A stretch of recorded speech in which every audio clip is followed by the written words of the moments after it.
Olá a todos, mais uma vez aqui para a gente falar sobre questões do dia a dia. Hoje eu vou falar de uma situação bastante complexa, de uma maneira, tentar falar de uma maneira mais didática, que é sobre o autismo, né? Eh, o autismo, ele é uma deficiência, né? Ele é uma questão do sistema neurológico e ele acomete o desenvolvimento infantil. Né? Então, quando a gente fala de autismo, a gente precisa entender que é uma criança que entende o mundo de outro jeito, de uma forma diferente. Né? Por isso que nos parece estranho quando a gente olha para uma criança autista, né? Porque ela entende e ela assimila as questões de uma maneira muito diferente. Quando a gente fala do autismo, que a gente hoje é denominado transtorno do espectro autista, TEA, a gente vai falando que tem uma questão que é de comunicação social, são dois critérios que incluem a questão do autismo. A comunicação social é extremamente prejudicada e os comportamentos repetitivos e estereotipados. Né? Quando a gente olha para a comunicação social, é uma questão do desenvolvimento neurológico que afeta essa questão mais da sociabilidade. Então, não é uma criança que se socializa de uma maneira normal, digamos assim, né? É uma criança que tem um jeito diferente. E para a gente entender e diagnosticar, a gente precisa de uma boa avaliação clínica, né? Tem questionários que a gente pergunta para a família e história da família. Então, por ter sido um assunto mais discutido hoje em dia, a gente tem pessoas mais habilitadas, mas para a gente poder fazer um diagnóstico preciso, é importante que a gente tenha um profissional bem treinado para isso, porque apesar de ser criança né, ter indício de ser autista, cada criança autista reage de um jeito e se comporta de um jeito diferente. Então, quando a gente fala sobre os comportamentos, a comunicação social, é uma criança que, por exemplo, tem uma questão com a capacidade sensorial também, né? Que é sentir o mundo de um outro jeito. Então, quando a gente vê algumas características do autismo, por exemplo, a criança, existem crianças que ficam andando na ponta dos pés. Por quê? Porque a assimilação do contato tátil da palma do pé é muito diferente. Ela sente, ela tem uma hipersensibilidade a isso. Então, o atrito é muito sentido por ela como um incômodo muito grande. O que ela vai fazer? Ela anda com as pontinhas do pé. Todos os autistas são agressivos? Não. Né? Então, a agressividade, ela é, como a gente pode chamar de comorbidade, é algo a mais nessa relação com o autismo. Então, o autista ele pode ter um déficit de atenção? Pode. Né? O autista pode ter um outro problema? Sim. Pode ter uma deficiência intelectual? Sim. 70% dos autistas têm deficiência intelectual e os outros tantos pode ter um alto funcionamento. Então a gente pode encontrar um autista extremamente inteligente. Então, para a gente poder falar um pouco do quão diferente são as crianças dentro dessa perspectiva do autismo.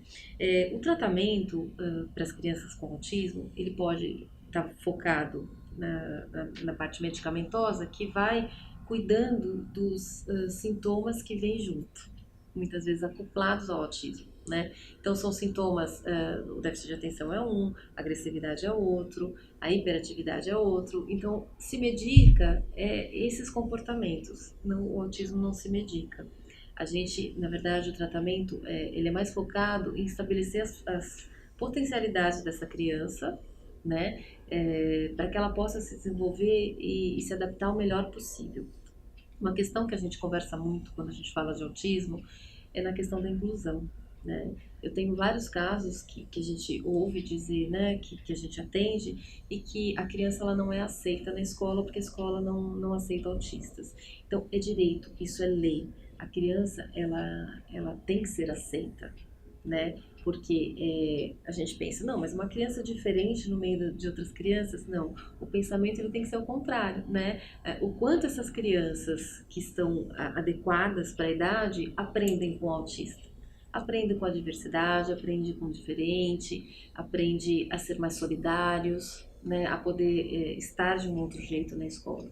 Então, o pensamento não é o que o autista vai aprender somente com as crianças, mas o que essas crianças aprendem também com uma criança autista na escola, né? Então, quando a gente fala do autismo, a gente precisa ter o olhar muito também ampliado para que a gente possa tratar dessas potencialidades e poder desenvolver aquilo que o autista, que a criança autista tem para ser desenvolvido na sua capacidade máxima.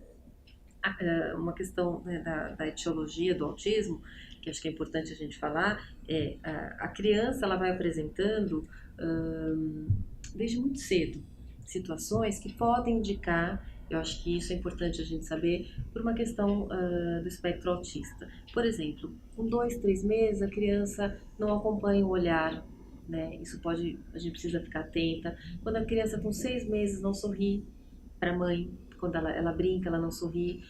Com 9 meses, quando a criança não abre os bracinhos quando vê a mãe. Então, são situações, com 1 ano não consegue balbuciar nenhuma palavra, com 2 anos não consegue fazer uma frase com sentido inteira. Então, são pequenos sinais importantes que a gente tem que ver, porque para a gente falar de autismo, a gente precisa falar de desenvolvimento infantil adequado, normal, que está dentro do esperado para determinadas idades.